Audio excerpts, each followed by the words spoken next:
Tonight we're going back, way back, to a time before Zeus threw his first lightning bolt, before Poseidon ruled the seas, before Hades claimed the underworld.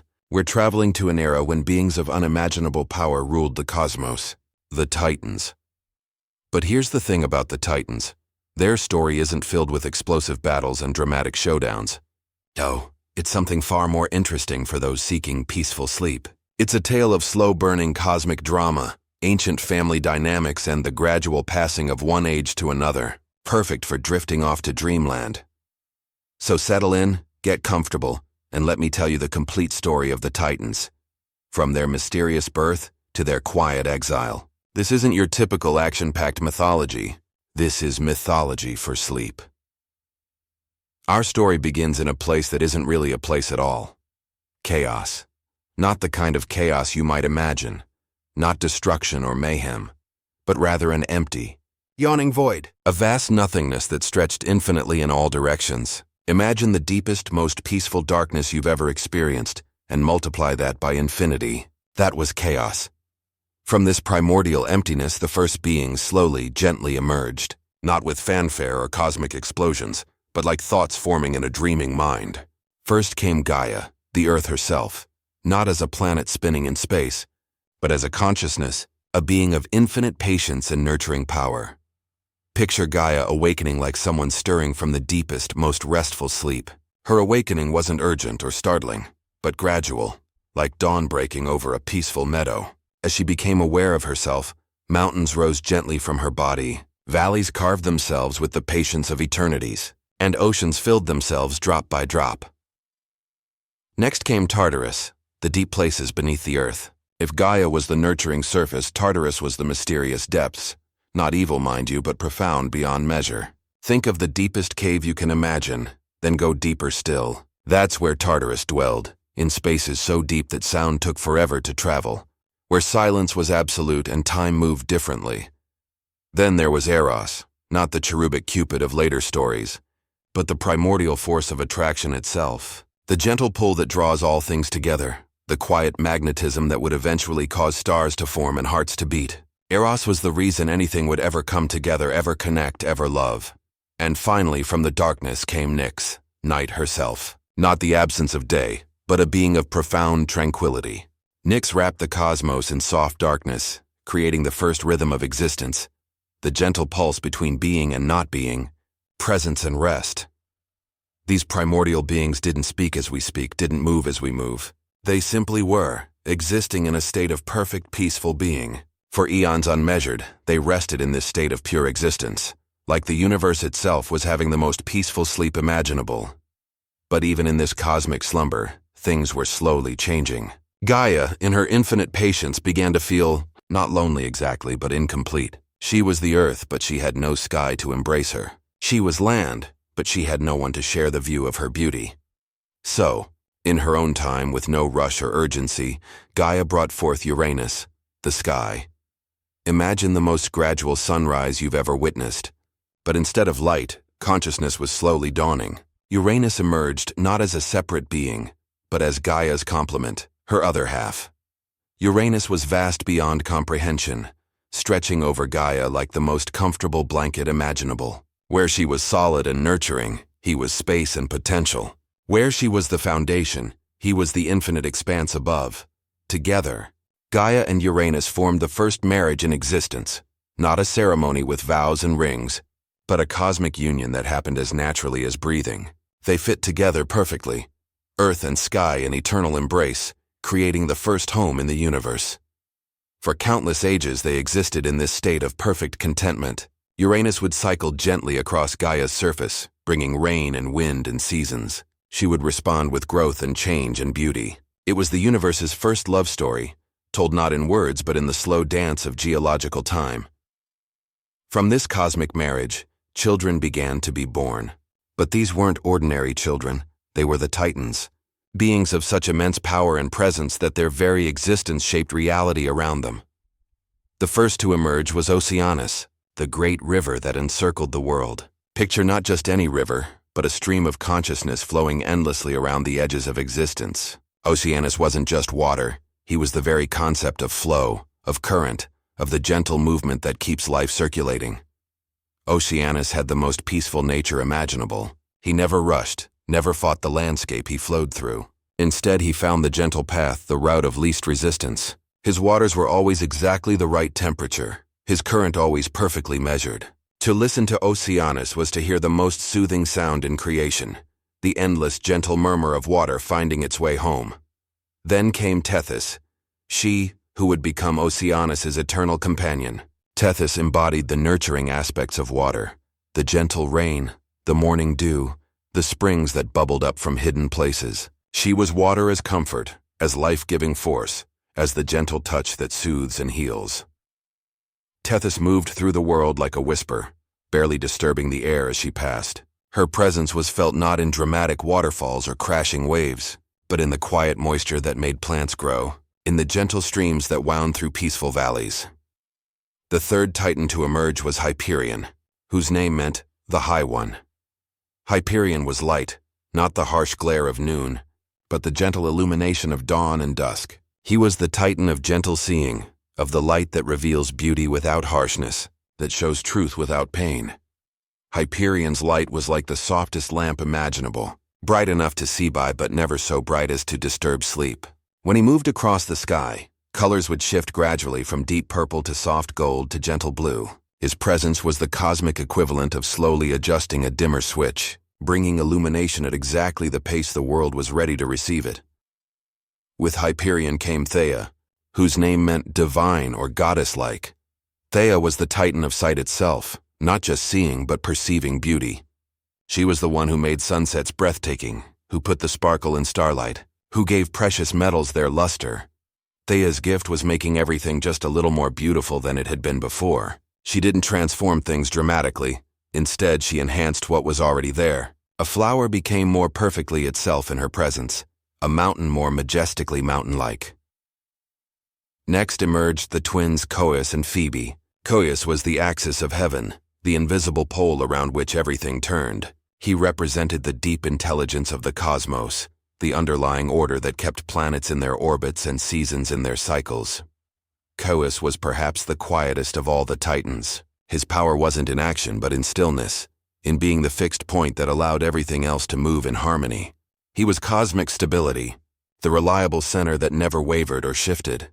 Phoebe, his twin, was prophecy and intuition, not the dramatic kind that came with thunder and portents, but the gentle knowing that whispers in quiet moments. She was the Titan of hunches and insights, of the wisdom that comes not from books but from deep listening. Phoebe's prophecies weren't urgent warnings or dramatic declarations. Instead, they were like gentle suggestions from the universe itself, quiet nudges toward wisdom and understanding. Her voice was the one that spoke in meditation, in the peaceful moments between sleep and waking. Then came Crius, the Titan of constellations and the measurement of time. Crius was responsible for the gentle passing of seasons, the slow wheel of years, the patient progression of ages. He was time not as a rushing river, but as a peaceful, meandering stream. Under Crius's influence, nothing happened too quickly or too slowly. Summer didn't rush into winter, spring didn't hurry autumn along. Each season took exactly the time it needed. Each day unfolded at precisely the right pace. Iapetus came next, the Titan of mortality and the human lifespan. Even though humans hadn't been created yet, Iapetus was already preparing for them, weaving the threads of individual destiny with infinite care and patience. Iapetus worked like the most dedicated craftsperson, taking forever to get each life exactly right. He measured not just years but moments, ensuring that each being who would eventually exist would have exactly the right amount of time for their particular journey. But it was Cronus who would become the most significant of the Titan children. Cronus was time itself, not Crius's gentle measurement of seasons, but the deeper current of time that carries all things forward. Cronus emerged as the youngest of the Titans, but with an ancient wisdom in his eyes. He understood time not as linear progression, but as cycles within cycles, patterns that repeated, but were never quite the same twice. Finally came Rhea, whose name meant flow or ease. Rhea was the Great Mother, the Titan of fertility and motherhood. But her fertility wasn't explosive or overwhelming. It was gentle, patient, like a garden that grows exactly as it should. Rhea moved through the world with the grace of someone who had all the time in existence. She never hurried, never forced growth, never pushed the natural order. Instead, she created the conditions for things to flourish in their own time, in their own way. These 12 titans, Oceanus and Tethys, Hyperion and Theia, Coeus and Phoebe, Creus and his unnamed partner Iapetus, and Cronus and Rhea, formed the second generation of cosmic beings. They were the bridge between the primordial forces of their parents and the more familiar gods who would come later. For ages beyond counting, the Titans ruled in perfect harmony. This was the true Golden Age, not because of wealth or luxury, but because of the profound peace that characterized their reign. Each Titan had their domain, their area of responsibility, and they performed their duties with the patience of eternity. Oceanus continued his endless circulation around the world, never once complaining about the repetitive nature of his task. In fact, he found deep satisfaction in the rhythm of it, the way each circuit was subtly different from the last. Hyperion brought light to the world with the reliability of clockwork, but clockwork that breathed and lived and responded to the world's needs. His light was warmer on cold days, softer when beings needed rest, brighter when energy was required for growth. Theia worked alongside her husband, ensuring that this light revealed beauty in everything it touched. Under their joint influence, even the most barren landscape had its own stark magnificence. Even the simplest pebble caught and held light in fascinating ways. The Titans didn't govern through force or commands. Instead, they influenced through presence, through being so perfectly themselves that everything around them naturally fell into harmony. It was governance through example, through the gentle gravitational pull of perfected being. Coeus maintained the cosmic order with such quiet efficiency that no one even noticed his work. Planets stayed in their orbits not because they had to, but because the alternative simply never occurred to them. The axis of heaven was so stable, so reliable, that the very concept of chaos seemed impossible. Phoebe's prophecies during this time weren't warnings of future disasters. There were no disasters to warn about. Instead, her insights were gentle guidances toward even greater harmony, suggestions for how the cosmic dance might become even more beautiful. Creus measured time with the precision of a master craftsperson and the patience of a gardener. Each moment was given exactly the weight it deserved. Each season transitioned with perfect timing. Time itself seemed more spacious during the reign of the Titans, less hurried, more accommodating.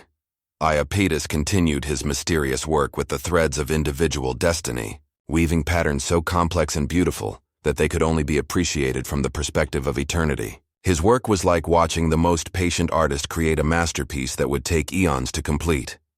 Rhea nurtured not just her own children, but the very concept of growth itself. Under her influence, everything that wanted to grow could grow, everything that needed time got time, everything that required patience was given infinite patience. And Cronus ruled it all with a wisdom that came from understanding time's deepest secrets. He knew that all things had their season, their moment to rise and their moment to rest. He governed with the long view, making decisions that would prove wise not just in years but in ages. The Titans married among themselves and had children of their own. Oceanus and Tethys became parents to 3,000 river gods and 3,000 sea nymphs, each one a perfect expression of water's nurturing power, each one finding their own unique way to serve life. Hyperion and Theia had 3 children, Helios the sun, Selene the moon, and Eos the dawn. These weren't just astronomical bodies but conscious beings who took joy in their cosmic responsibilities. Helios drove his chariot across the sky each day with the enthusiasm of someone who had found their perfect calling. His horses were creatures of living flame, but flame that warmed rather than burned, that illuminated rather than blinded. Selene followed her brother's path each night, bringing a different kind of light, gentle, silvery, perfect for dreams and contemplation. Her presence was like a cosmic lullaby, encouraging the world to rest and restore itself. Eos, the dawn, was perhaps the most beloved of all. She painted the sky each morning with colors that never repeated exactly, each sunrise a unique masterpiece. Her arrival was always gentle, never jarring, easing the world from sleep to wakefulness with perfect gradualness. Coeus and Phoebe had 2 daughters, Leto and Asteria. Leto would later become important to the Olympian gods, but during the Titan Age, she was simply another expression of divine femininity, gentle and nurturing and wise. Asteria was the titan of falling stars and nighttime oracles. She spoke in shooting stars and aurora, communicating through beauty rather than words. Her messages were always hopeful, always pointing toward possibility and wonder. Creus married Eurybia, a daughter of the sea, and their children governed the winds and stars. These weren't chaotic or destructive forces, but the gentle breezes that cooled summer days, the reliable trade winds that would eventually help sailors find their way. Iapetus married Climene, and their children included Prometheus and Epimetheus, names that would become famous later, but during the Titan Age, they were simply thoughtful young gods learning wisdom from their elders. But the most significant marriage was that of Cronus and Rhea. Their union represented the perfect balance of time and flow, of structure and flexibility, of wisdom and nurturing care. Together, Cronus and Rhea created a palace that existed partially outside normal space and time. It was a place of perfect comfort, where the temperature was always exactly right, where gentle breezes carried the sense of eternal spring, where time moved at whatever pace felt most natural.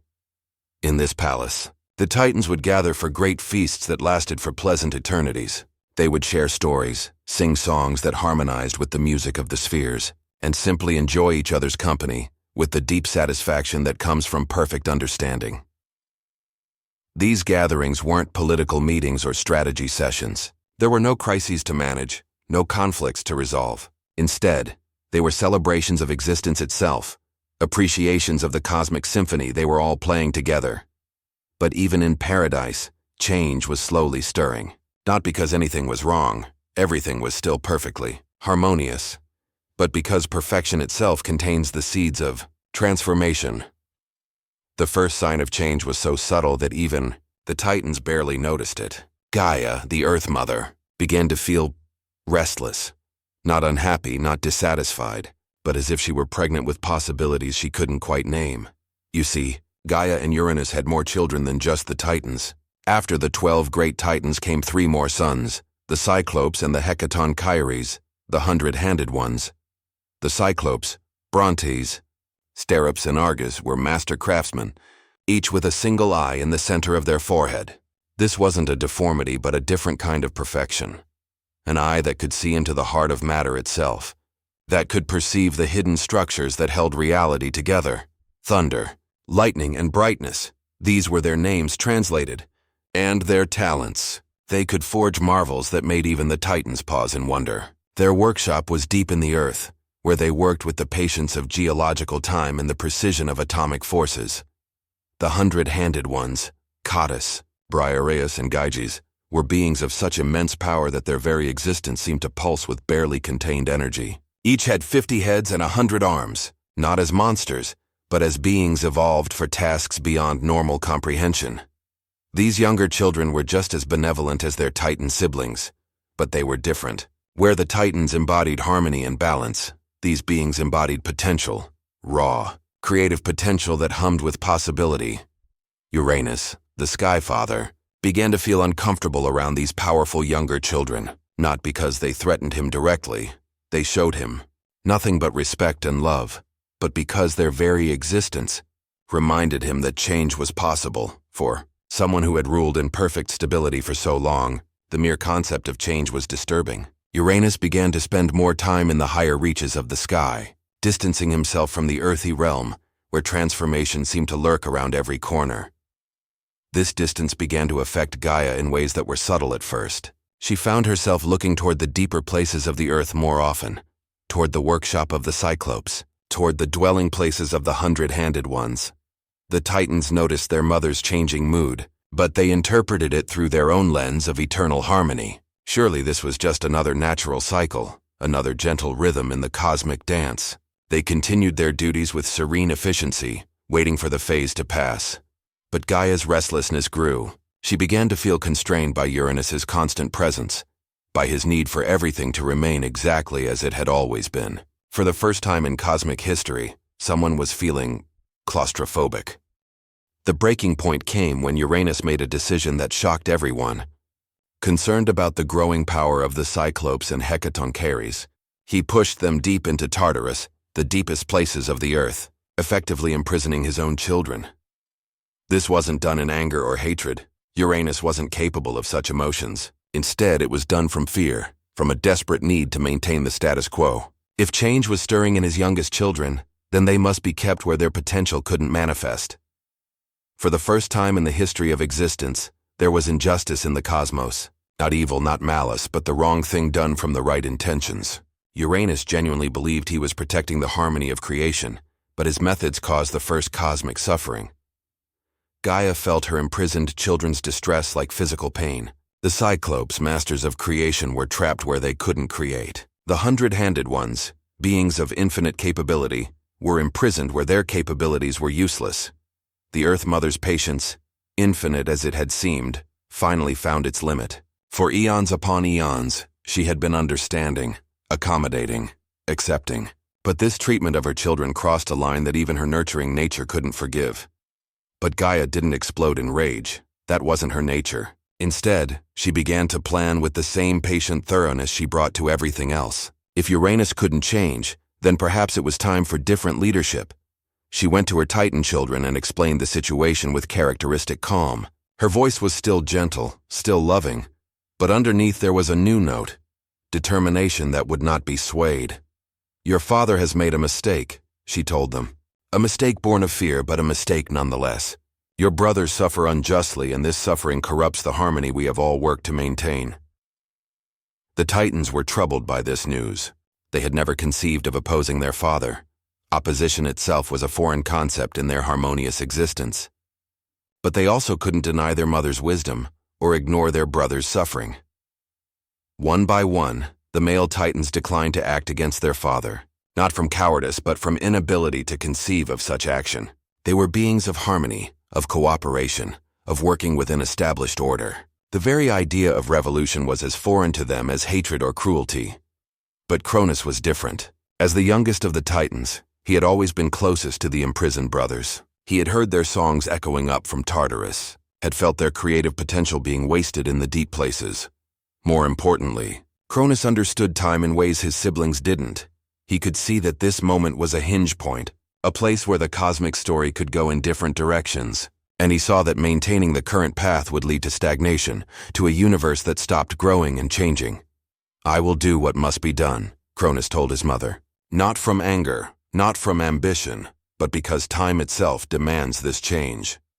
Gaia gave Cronus a weapon, a scythe made from the hardest material in existence, forged in the deep places where pressure and time create diamonds. But this scythe wasn't meant for destruction. It was meant for separation, for cutting what had become unhealthily fused. The plan was simple but required perfect timing. Uranus came to Earth each evening to embrace Gaia, maintaining the cosmic marriage that had defined existence since the beginning. During one of these embraces, when Uranus was most vulnerable, most trusting, Cronus would strike. The night chosen was the darkest of the year, when Nyx's influence was strongest and change could happen under the cover of absolute night. The stars themselves seemed to hold their breath as the moment approached. Cronus waited in hiding with the patience that defined all his actions. This wasn't an ambush born of hatred, but a surgical procedure performed by time itself. He felt no anger toward his father, only the deep sadness of necessity. When Uranus descended to embrace Gaia, spreading himself across the earth like a blanket of sky, Cronus struck with swift precision. The scythe cut cleanly, separating father from mother, ending the embrace that had lasted since the beginning of time. Uranus's cry wasn't one of pain, but of shock and bewilderment. In all his existence, he had never experienced sudden change, never felt the sharp edge of unexpected transformation. His voice echoed across the cosmos like thunder that asked, "Why?" instead of proclaiming power. But the deed was done. Uranus drew back into the highest reaches of the sky, wounded not just physically but spiritually. For the first time, there was distance between earth and sky, space for other things to exist and grow. From the drops of Uranus's divine blood that fell to earth, new beings sprang into existence. The Erinyes, the Furies, and were born from this blood. But they weren't creatures of mindless vengeance. They were the embodiment of justice, of the cosmic need for balance when harmony is broken. Also born were the Meliae, ash tree nymphs, who would serve as nurses to future gods and humans. Even from this act of separation, life was emerging, new possibilities taking root.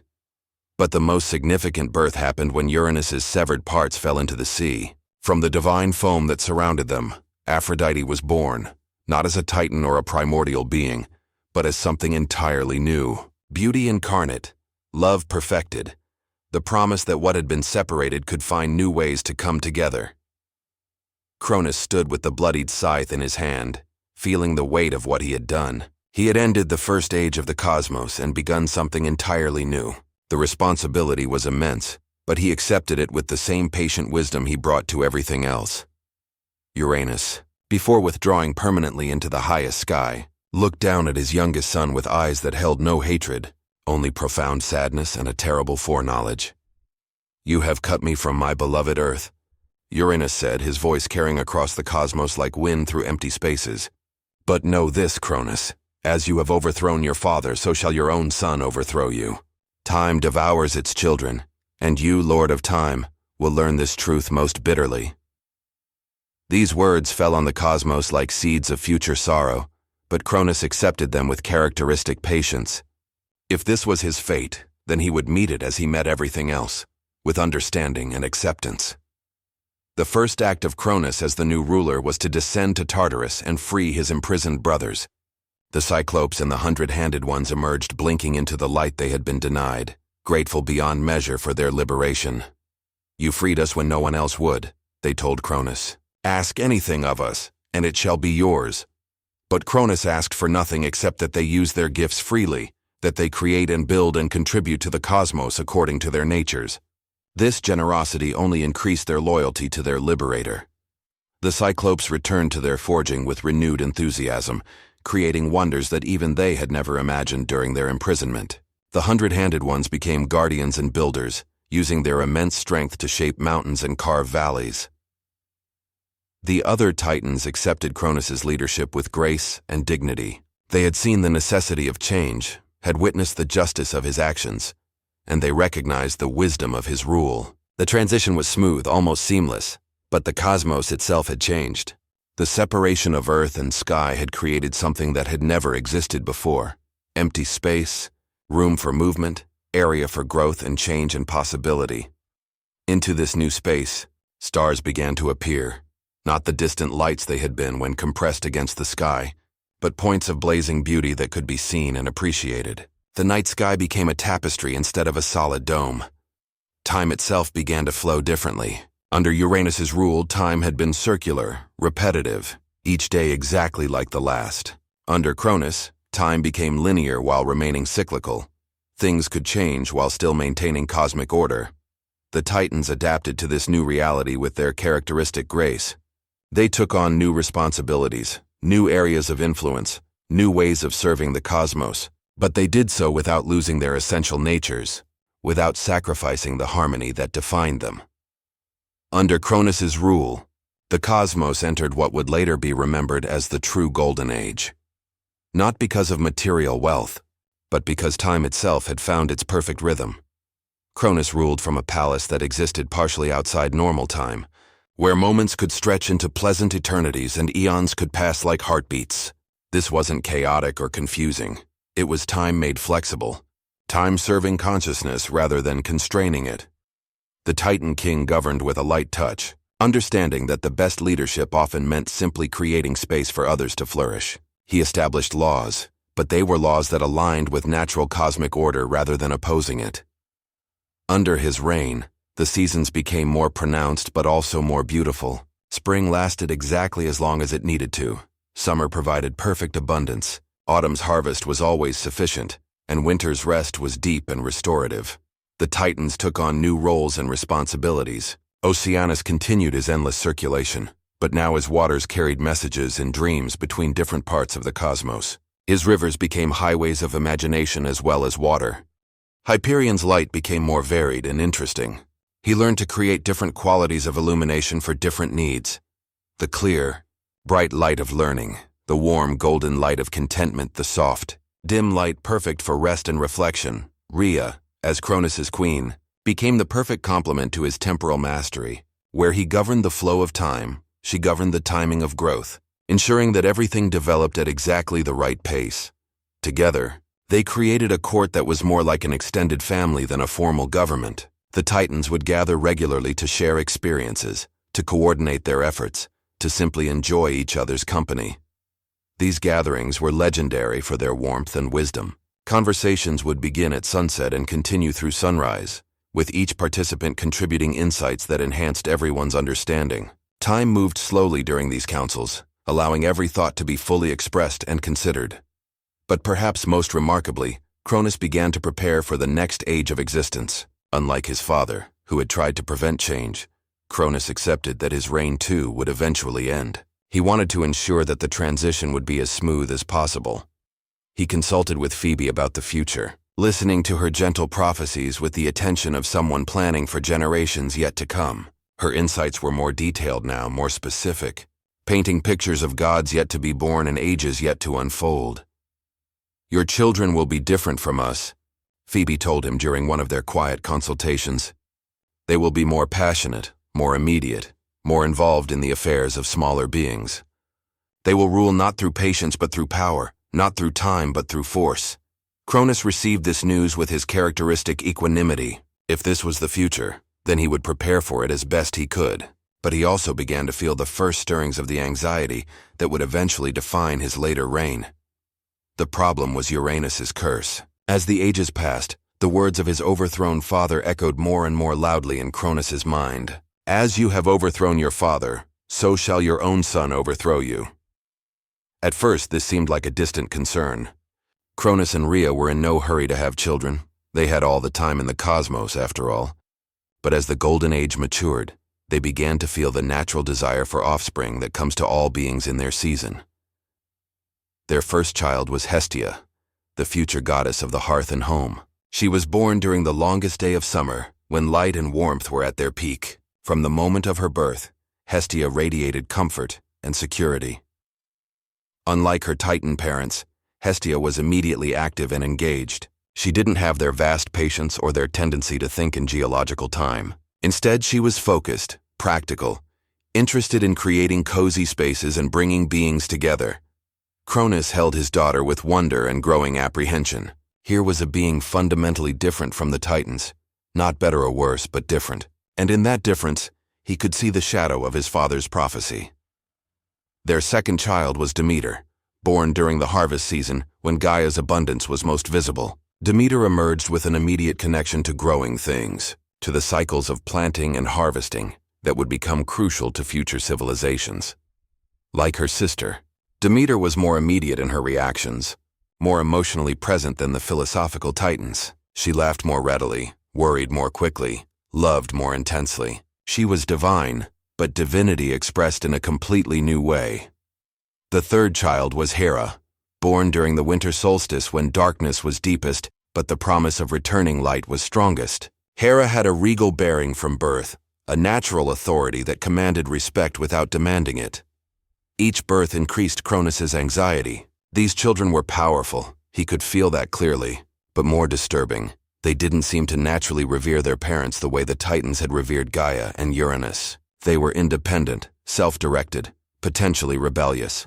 The fourth child was Hades, born during the darkest night of winter, when the boundary between the world above and the world below seemed thinnest. Hades emerged with an immediate understanding of hidden things, of the spaces between spaces, of the deep places where secrets dwelt.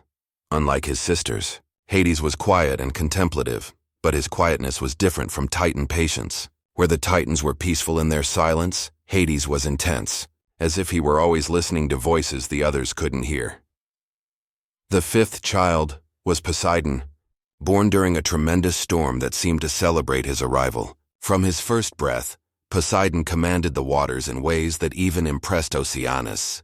But where Oceanus was gentle and flowing, Poseidon was dynamic and changeable. Poseidon laughed like thunder and moved like lightning across water. He was joy and power combined, but also unpredictability. Cronus could see in his son's eyes a wildness that no amount of Titan wisdom could fully tame. With each birth, Cronus felt the prophecy drawing closer to fulfillment. These children were clearly destined for greatness, but greatness in opposition to him. The curse of Uranus was manifesting itself child by child, moment by moment. The breaking point came when Rhea announced she was expecting their sixth child. This time, the prophecies were unanimous and specific. This child would be the one to fulfill Uranus's curse, the one who would overthrow the king of time himself. Cronus made a decision that went against every aspect of his noble nature. When each child was born, he would swallow them whole, keeping them safe but powerless within himself until the danger of the prophecy had passed. And so, with a heart breaking from necessity but a will hardened by certainty, Cronus swallowed Hestia as soon as she was placed in his arms. The infant goddess disappeared into the temporal vortex of his divine essence, alive but imprisoned. Rhea's screams of anguish echoed across the cosmos, but Cronus steeled himself against them. This was necessity, he told himself. This was the only way to preserve the cosmic order they had worked so hard to establish. One by one, as each child was born, Cronus swallowed them. Demeter, with her connection to growing things. Hera, with her natural authority. Hades, with his deep understanding of hidden realms. Poseidon, with his wild mastery of waters. Each time Rhea begged him to reconsider. Each time Cronus forced himself to ignore her pleas. He was thinking in cosmic time, he told himself, making short-term sacrifices for long-term stability. But with each swallowed child, something changed in the cosmos. The perfect harmony of the Golden Age began to develop discordant notes. The other Titans looked at their king with growing unease, unable to understand how their wise leader had become capable of such actions. Rhea's grief was transforming into something harder and more dangerous. Determination. She began to spend more time with Gaia, her mother-in-law, seeking wisdom and comfort from the Earth Mother who had faced a similar crisis with Uranus. When Rhea felt the sixth child quickening in her womb, she knew this pregnancy would be different. This child moved with purpose even before birth, and the very cosmos seemed to hold its breath in anticipation of his arrival. Gaia, seeing her daughter-in-law's desperation, offered a solution that echoed her own ancient strategy. Go to Crete, the Earth Mother advised. Give birth in the deepest cave of Mount Ida, where the sound of the infant's cries will be hidden by the earth itself. Rhea followed this counsel, traveling to Crete under cover of the darkest night. The cave Gaia had chosen was perfect, deep enough to muffle sound, sacred enough to provide divine protection, remote enough to ensure secrecy. When the child was born, he emerged not with the quiet dignity of his Titan ancestors, but with a cry that shook the foundations of the mountain. This was Zeus, and from his first breath he was undeniably different from any divine being who had come before. Where the Titans had been patient, Zeus was immediate. Where they had been philosophical, he was practical. Where they had sought harmony, he instinctively sought victory. He was divinity refined and concentrated, power that demanded attention rather than contemplating eternity. Rhea left the infant Zeus in the care of the nymphs of Crete, divine beings who promised to raise him with the love and protection he deserved. They fed him on the milk of the goat Amalthea and the honey of sacred bees, foods that would nurture not just his body but his divine potential. To hide the infant's cries from Cronus, the Curetes, young gods devoted to protecting the divine child, danced around the cave clashing their shields and spears. Their war dance created enough noise to mask any sound the baby might make. Meanwhile, Rhea returned to Cronus with a large stone wrapped in swaddling clothes. In his haste to prevent the prophecy's fulfillment, the king of time didn't examine the bundle closely. He simply swallowed it as he had the other children. For the first time since becoming king, Cronus felt relief. The prophecy had been thwarted. All his children were safely contained within him, unable to challenge his rule. The cosmic order was preserved. But on Crete, Zeus grew with supernatural speed and intelligence. The cave that sheltered him became a place of learning and preparation. The nymphs taught him wisdom, the Curetes trained him in war, and the earth itself whispered to him of his destiny. Unlike his father and the other Titans, Zeus didn't learn patience through long contemplation. Instead, he learned through action, through trial and error, through the kind of immediate engagement that would later characterize his rule. He made friends among the creatures of the island, not the kind of formal alliances the Titans preferred, but genuine friendships based on mutual respect and shared adventure. He learned to laugh with the dolphins, to race with the winds, to wrestle with young bears. Most importantly, Zeus learned about injustice from his own experience. He knew what it meant to be separated from family, to grow up without parents, to have his very existence threatened by those who should have protected him. This knowledge gave him something the Titans had never possessed: empathy for the suffering of others, and a burning desire to correct wrongs wherever he found them. Zeus wasn't just powerful, he was passionate about using that power for justice. As he grew, Zeus became aware of his imprisoned siblings through dreams and visions. He could feel their presence somewhere in the cosmic deep, trapped and waiting for freedom. Their silent calls for help became his driving motivation. When Zeus reached young adulthood, a process that took years rather than the eons typical of divine maturation, he knew it was time to act. But he also knew he couldn't face Cronus alone. He would need allies, strategy, and weapons worthy of a cosmic war.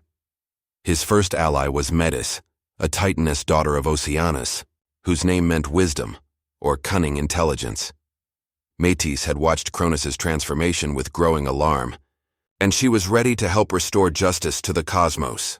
Together, Zeus and Metis devised a plan that was elegant in its simplicity. Instead of attacking Cronus directly, they would use the King of Time's own nature against him. Cronus was fundamentally still a titan, patient, trusting, inclined to think the best of others. Metis prepared a special drink, not poison, for gods cannot be poisoned, but a potion that would cause Cronus to disgorge everything he had swallowed. It tasted like nectar and ambrosia, the foods of the gods, but it carried within it the power of reversal. Zeus disguised himself as a young cupbearer and approached his father's palace. Cronus, seeing what appeared to be a harmless youth offering refreshment, accepted the drink without suspicion. The King of Time's trusting nature, one of his greatest virtues, became the means of his downfall. The effect was immediate and dramatic. Cronus doubled over as the potion worked its magic, and one by one he disgorged his swallowed children. First the stone Rhea had substituted for Zeus, then Poseidon, then Hades, then Hera, then Demeter, and finally Hestia. The children emerged not as infants but as fully grown gods, preserved in perfect condition by their father's divine essence. They had been conscious during their imprisonment, aware of their situation, and they emerged ready for battle. Cronus stared at his children in shock and growing comprehension. The youngest among them, the one who should have been safely swallowed as an infant, stood revealed as the architect of this reversal. The prophecy was fulfilled. The revolution had begun. What followed was the first war in cosmic history, the Titanomachy, the battle between the older generation of gods and the new. But even this conflict was not what modern minds might expect of divine warfare. The war began not with violence, but with words. Zeus, standing before his father, spoke with the authority of someone who had grown up understanding both justice and power.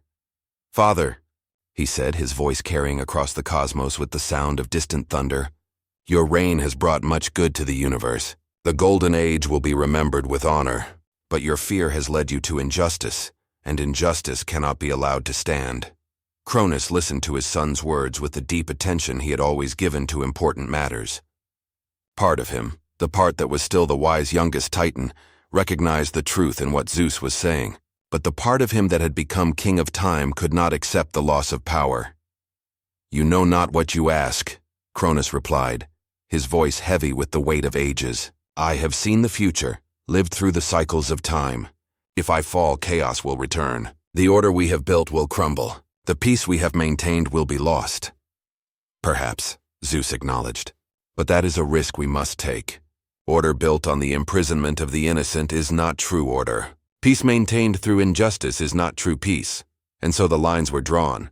On one side stood the Titans, ancient, wise, committed to the cosmic order they had spent eons perfecting. On the other stood the Olympians, young, passionate, committed to justice even at the cost of stability. But the division was not absolute. Some Titans, seeing the justice of Zeus's cause, chose to support the younger gods. Oceanus, the most reasonable of the Titans, declared his neutrality but secretly aided the Olympians. Prometheus and Epimetheus, sons of Iapetus, openly joined Zeus's side. The war itself was unlike anything that had ever existed. It was fought not just with physical weapons, but with the fundamental forces of reality. When Zeus hurled lightning, it wasn't mere electricity, but the concentrated power of divine will. When Cronus retaliated with temporal distortions, he was wielding time itself as a weapon. The battles took place across multiple dimensions simultaneously. In the physical realm, mountains shattered and seas boiled. In the realm of time, past and future became confused, with events happening out of sequence. In the realm of possibility, entire alternate realities spawned and dissolved. Yet for all its cosmic scope, the war was conducted with a strange kind of restraint. The Titans fought to preserve what they had built, not to destroy everything. The Olympians fought to establish justice, not to annihilate their opponents. Both sides understood that they were fighting for the future of existence itself. The first phase of the war lasted for what felt like 10 years but was actually 10 cosmic cycles, periods of time, so vast that mortal minds couldn't comprehend them. During this phase, neither side could gain a decisive advantage. Zeus's lightning was matched by Cronus's mastery of time. Poseidon's earthquakes were countered by Oceanus's careful management of the world's waters. Hades's control of the underworld was balanced by the Titan's deep connection to the earth itself. It was Gaia, the Earth Mother, who finally tipped the balance. She had remained neutral during the early phases of the war, but the prolonged conflict was causing her pain. The constant battles were scarring her surface, disrupting the natural order she loved. This war must end, Gaia declared to Zeus during a moment of relative quiet. But it will not end through force alone.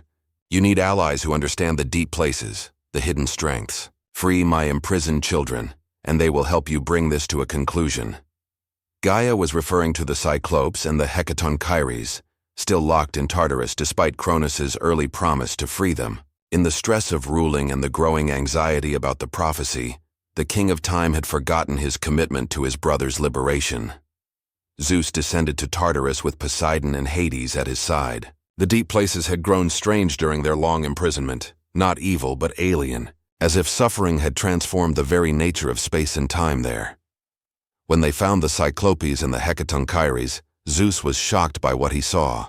These beings of immense power had been worn down not by physical chains, but by hopelessness. They had been promised freedom by Cronus, only to remain imprisoned.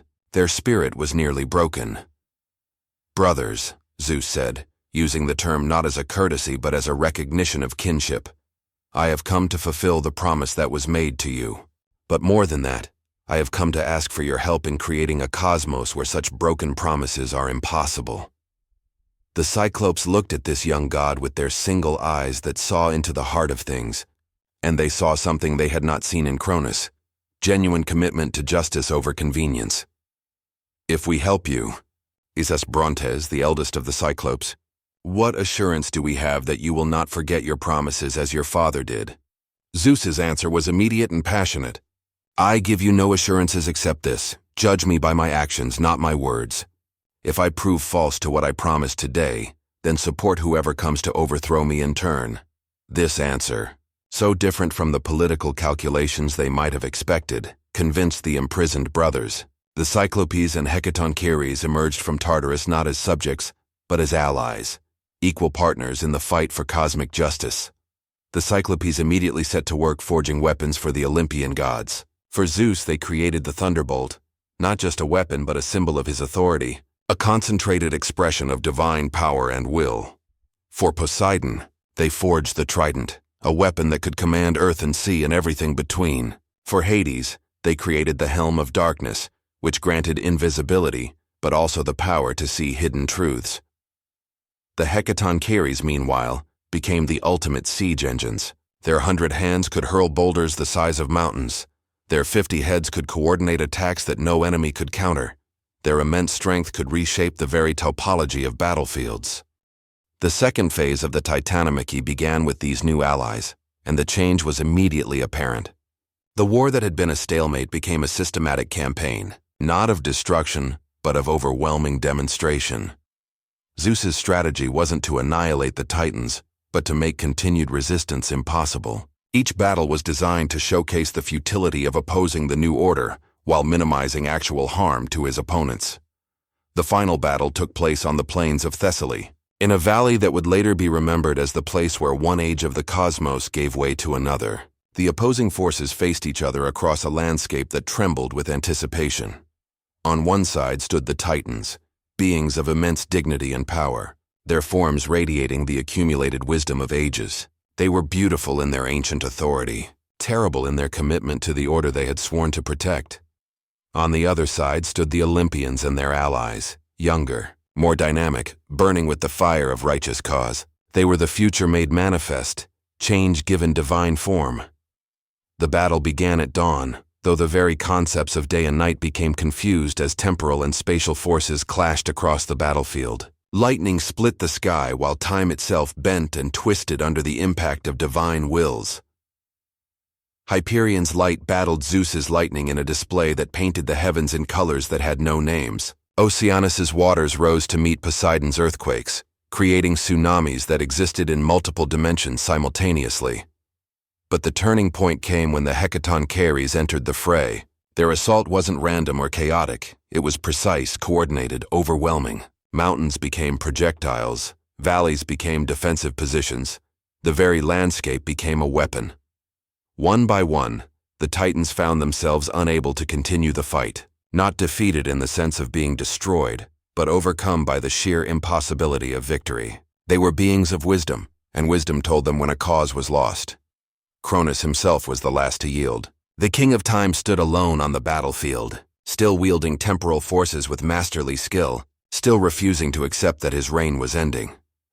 Zeus approached his father, not with the swagger of victory, but with the measured respect due to a worthy opponent. When he spoke, his voice carried sorrow as well as determination. "Father, it is finished. Your time is past and mine is beginning, but you need not fear what comes next. You have ruled with wisdom and honor. That will not be forgotten." Cronus looked at his son, really looked at him, and saw not the rebel he had feared, but a worthy successor, a god capable of bearing the responsibilities of cosmic rule. In that moment, the last of his resistance faded. "You have won more than a war," Cronus said, his voice heavy with fatigue and recognition. "You have won the right to shape what comes next. Use that power wisely, my son. The cosmos is a more fragile thing than it appears." And so the Titanomachy ended not with destruction, but with acknowledgement. Not with the annihilation of the old order, but with its peaceful transition to the new. The question then became, what to do with the defeated Titans? Some of Zeus's allies counseled harsh punishment, imprisonment or exile from the cosmos entirely. But Zeus remembered his own suffering, remembered what it felt like to be separated from family and home. Instead, he made a decision that surprised everyone. The Titans who had fought honorably would be given a choice: accept the new order and find their place within it, or accept exile to a pleasant realm where they could continue their existence in peace. Most of the Titans chose integration. Hyperion continued to provide light to the cosmos, working now in cooperation with Apollo, Zeus's son who would become the new sun god. Theia maintained her role as the bringer of beauty, enhancing rather than competing with the new order. Oceanus kept his endless circulation around the world, but now his waters carried prayers and messages as well as physical currents. Tethys continued her nurturing role, working alongside the new gods to care for all life. Rhea, despite her grief over the war between her husband and children, became an honored elder in the new pantheon. Her wisdom about growth and timing was too valuable to lose, and she found new purpose in guiding the younger gods. But Cronus himself, along with a few of his brothers, chose exile, not because they were forced to, but because they understood that the cosmos was no longer their domain. Their time had passed, and they accepted this with the dignity that had always characterized them. They departed for the islands of the blessed, a realm that existed partly outside normal space and time. There they could continue their existence in the kind of peaceful eternity they had originally created, ruling over a paradise where the golden age never ended. Before leaving, Cronus had one final conversation with Zeus. Father and son met alone, away from allies and advisors, speaking as equals who had both borne the weight of cosmic responsibility. "I understand now why this had to happen," Cronus said. "The cosmos needed new energy, new ideas, new approaches to old problems. I had become too rigid, too afraid of change. You will do better." "I hope so," Zeus replied. "But I also hope I will remember the wisdom of your reign. The stability you created, the peace you maintained, these were real achievements. I want to build on them, not discard them." And with that understanding between them, the age of the Titans came to its close. Not with bitterness or regret, but with mutual respect and the passing of wisdom from one generation to the next. The second phase of the Titanomachy began with these new allies, and the change was immediately apparent. The war that had been a stalemate became a systematic campaign, not of destruction, but of overwhelming demonstration. Zeus's strategy wasn't to annihilate the Titans, but to make continued resistance impossible. Each battle was designed to showcase the futility of opposing the new order while minimizing actual harm to his opponents. The final battle took place on the plains of Thessaly, in a valley that would later be remembered as the place where one age of the cosmos gave way to another. The opposing forces faced each other across a landscape that trembled with anticipation. On one side stood the Titans, beings of immense dignity and power, their forms radiating the accumulated wisdom of ages. They were beautiful in their ancient authority, terrible in their commitment to the order they had sworn to protect. On the other side stood the Olympians and their allies, younger, more dynamic, burning with the fire of righteous cause. They were the future made manifest, change given divine form. The battle began at dawn, though the very concepts of day and night became confused as temporal and spatial forces clashed across the battlefield. Lightning split the sky while time itself bent and twisted under the impact of divine wills. Hyperion's light battled Zeus's lightning in a display that painted the heavens in colors that had no names. Oceanus's waters rose to meet Poseidon's earthquakes, creating tsunamis that existed in multiple dimensions simultaneously. But the turning point came when the Hecatoncheires entered the fray. Their assault wasn't random or chaotic. It was precise, coordinated, overwhelming. Mountains became projectiles, valleys became defensive positions, the very landscape became a weapon. One by one, the Titans found themselves unable to continue the fight, not defeated in the sense of being destroyed, but overcome by the sheer impossibility of victory. They were beings of wisdom, and wisdom told them when a cause was lost. Cronus himself was the last to yield. The King of Time stood alone on the battlefield, still wielding temporal forces with masterly skill, still refusing to accept that his reign was ending. Zeus approached his father, not with the swagger of victory, but with the measured respect due to a worthy opponent. When he spoke, his voice carried sorrow as well as determination. "Father, it is finished. Your time is past and mine is beginning, but you need not fear what comes next. You have ruled with wisdom and honor. That will not be forgotten." Cronus looked at his son, really looked at him, and saw not the rebel he had feared, but a worthy successor, a god capable of bearing the responsibilities of cosmic rule. In that moment, the last of his resistance faded. "You have won more than a war," Cronus said, his voice heavy with fatigue and recognition. "You have won the right to shape what comes next. Use that power wisely, my son. The cosmos is a more fragile thing than it appears." And so the Titanomachy ended not with destruction, but with acknowledgement. Not with the annihilation of the old order, but with its peaceful transition to the new. The question then became, what to do with the defeated Titans? Some of Zeus's allies counseled harsh punishment, imprisonment or exile from the cosmos entirely. But Zeus remembered his own suffering, remembered what it felt like to be separated from family and home. Instead, he made a decision that surprised everyone. The Titans who had fought honorably would be given a choice: accept the new order and find their place within it, or accept exile to a pleasant realm where they could continue their existence in peace. Most of the Titans chose integration. Hyperion continued to provide light to the cosmos, working now in cooperation with Apollo, Zeus's son who would become the new sun god. Theia maintained her role as the bringer of beauty, enhancing rather than competing with the new order. Oceanus kept his endless circulation around the world, but now his waters carried prayers and messages, as well as physical currents. Tethys continued her nurturing role, working alongside the new gods to care for all life. Rhea, despite her grief over the war between her husband and children, became an honored elder in the new pantheon. Her wisdom about growth and timing was too valuable to lose, and she found new purpose in guiding the younger gods.